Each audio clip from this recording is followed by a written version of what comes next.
Hi there everyone, my name's Sam and you're watching EXCL Garage. Oh, there we go. It's a boy.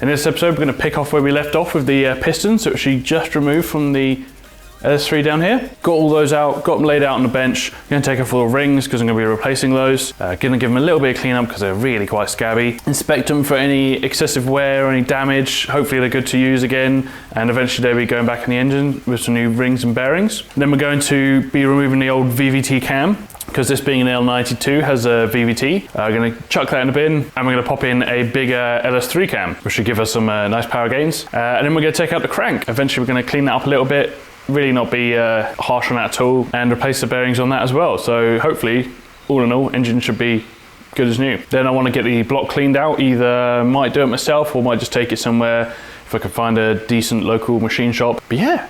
Let's jump into it, shall we? Let's go have a look at the pistons, start taking those rings off and start giving them a little scrub. Right, so here all the pistons are. Now as you can see, got them all laid out. They kept falling over anyway, and let's have a look. Here is piston number 2, and I've previously given this one a little bit of a scrub and taken out the piston rings. Now as you can see, if we bring it in here, no piston rings to be seen, but there is a whole lot of crustiness in and around those piston ring grooves. You really can't see it very well, but I really want to clean those up so the piston rings can sit in there properly. Half the issue had taken some of these rings out where they actually, the rings themselves were stuck in the grooves, and I had to almost kind of pry them out with a little screwdriver. Need to give the tops good clean. As you see, they're super crusty. Skirts are looking all right. That one's looking fine. This one, there's obviously a bit of rubbing there. Now I've had a look at the cylinder bores and I can't see any issues, so I think this is perhaps the quite a common thing on LS's. The skirts of the piston, as they come down, go through the cylinder bore, and then on their way back up they scrape a little bit. So I'm going to expect that when I get the crank out and have a good look in there. But I think that's,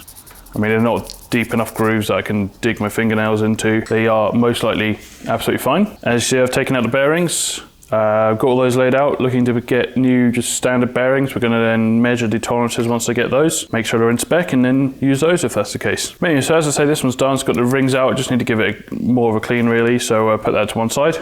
Here's one of the pistons we still need to remove the rings on. Now you could just snap these out, to be fair, seeing as they're just going straight in the bin, so it doesn't really matter. But I want to use the piston ring tool that I have, so let's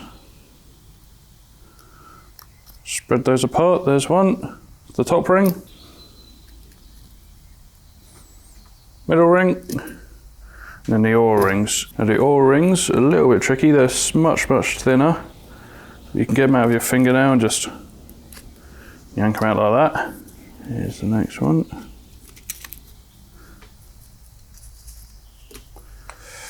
And then the last bit is this kind of corrugated ring. There it is. And these kind of just sandwich together. You're not going to be able to see that. There we go. They sandwich together with the corrugated bit in the middle. And it just works to retain oil in and around the piston. Whereas the two main rings here work to actually seal the piston in the cylinder bore. So there we go. That's all the rings off that one piston. Very easy. And these are just going straight in the bin. The last thing to do on this piston is just to take the bearings out. So let's do that now.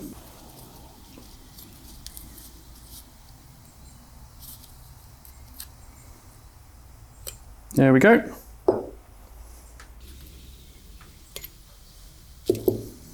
Now you'll see a few markings on these bearings if we bring those in. Probably can barely read that, but it's got a little serial number there.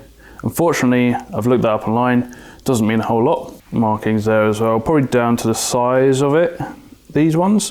But as I say, I was really hoping to look these up, find what bearings they are and just buy like for like. Unfortunately, as I say, can't really find these online. So just going to buy standard ones that came in out of this engine. Not going to go for any oversized or undersized. Then I'm going to measure them, work out whether they're the right size, and if they're in tolerances, use them. If they're out, then obviously you need to buy more bearings. Sounds like a bit of a waste of money, but I don't have the tools to properly measure the crank journals and so on. And for a proper micrometer, you could buy 100 of these bearings, so really not a big deal. And here we go. Last piston to take out some rings on. So let's do it again. See here, the ring tool has these little kind of channels, and the part where the ring splits up here goes into these channels and spreads it apart. Like so. And the piston rings are often placed in a way that the split is on different sides of the piston. That's just so they're not all lined up. If they're all lined up, then it's not going to seal anything. There we have it. Let's get these bearings out. Ta-da! Now let's put this back together. Just going to put this back on the bench now. Need to give them a clean up, but let's not bore you with that in this episode. Might do it off camera. And let's move on to the exciting bits, removing the cam and the crank. Right, now here comes the exciting bit, or the terrifying bit. Trying to remove the cam and then eventually the crank. Now, never done this before. Of course, being VVT, it's got this funky gear compared to a normal simple gear of a missing tooth kind of deal. And I assume I'll probably start off by taking or loosening the chain guide to loosen that off. Let's give it a go.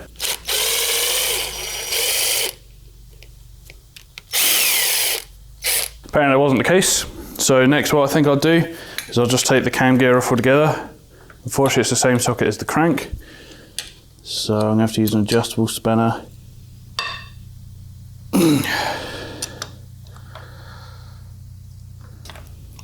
Could perhaps do it with 2 people.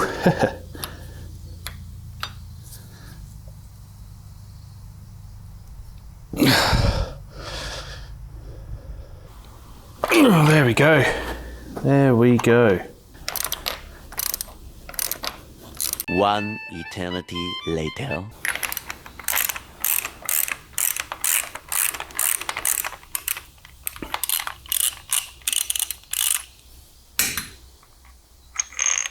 Look at that. Look at that funky thing.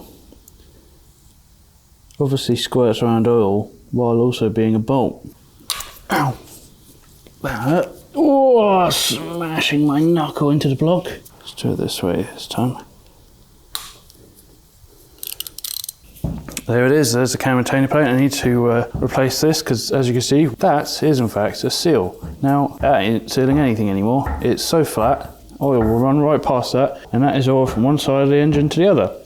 So, replace this. It's cheap, easy. So now there shouldn't be anything stopping me from removing the cam. It's definitely in there, that's for sure.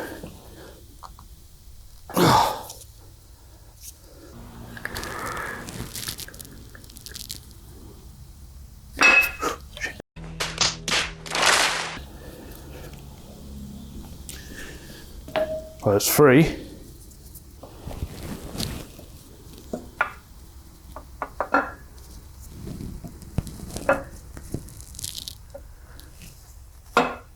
This is the bit where I'm meant to be gentle. I did cover it in oil beforehand.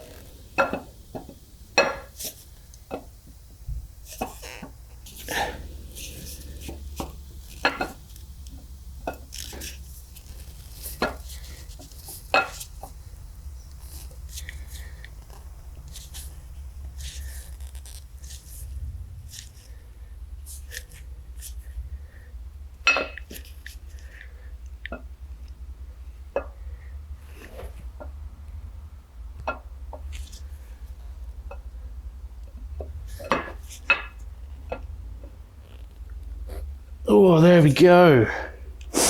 It's a boy.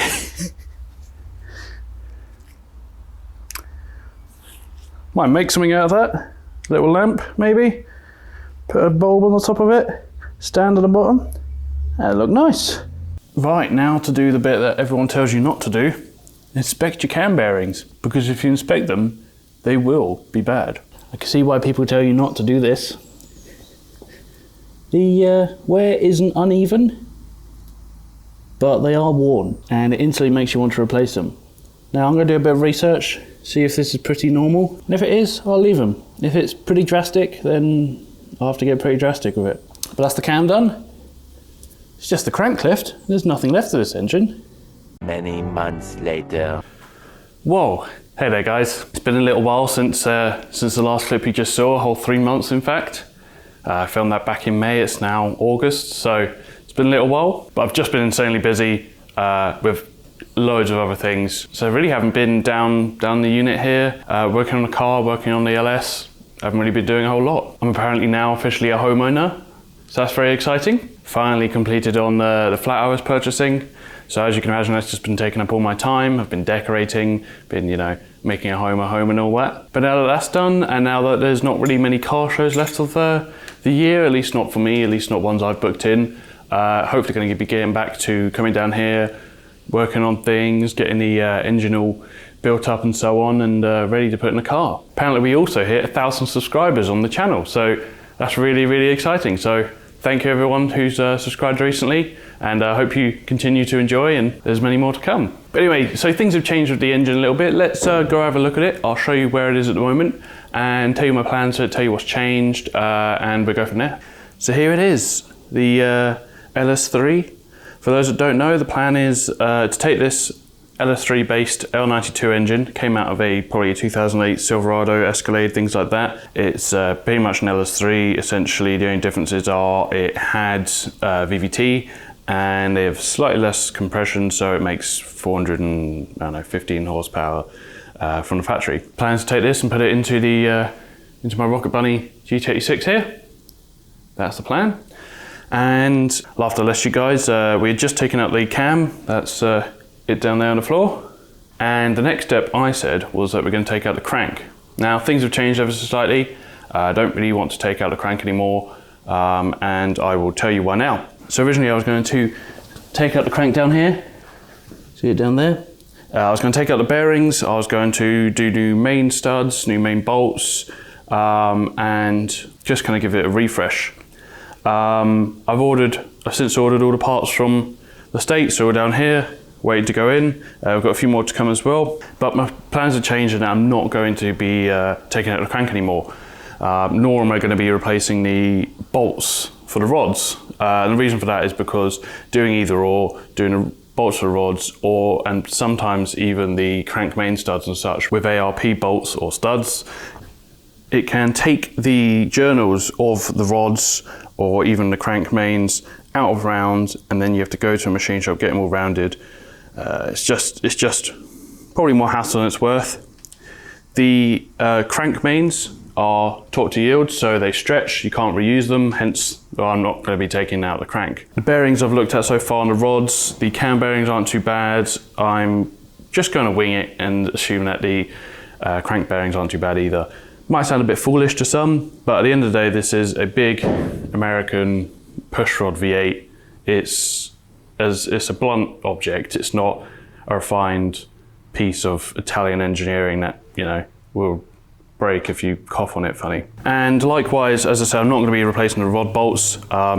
It takes out of rounds. The options are you get them rounded again, or you buy a set of new rods. And because the LS is funny and new rods are always longer, it means you have to get pistons that are then shallower, or the wrist pin here is like ever so slightly higher up in the body of the piston, and that counteracts the extra rod length. So of course, as you can imagine, it's all very expensive, just keeps adding up and up and up. And if I were to do that, you know, then I'd have a fully forged engine. If I was going to do that, I'd probably just stroker it, get more power, etc, etc. So we're going to keep it nice and simple, not taking the crank out, not redoing the rods. That's the end of that boring explanation. So here it is at the moment. It's all stripped down, apart from across the crank. Next steps will be to hone the pistons. Now, I've already had a few people say, why hone the pistons with the crank still in? I think what we'll do is we'll stuff a load of tissue at the bottom of the piston, at the bottom of the cylinder bearings here.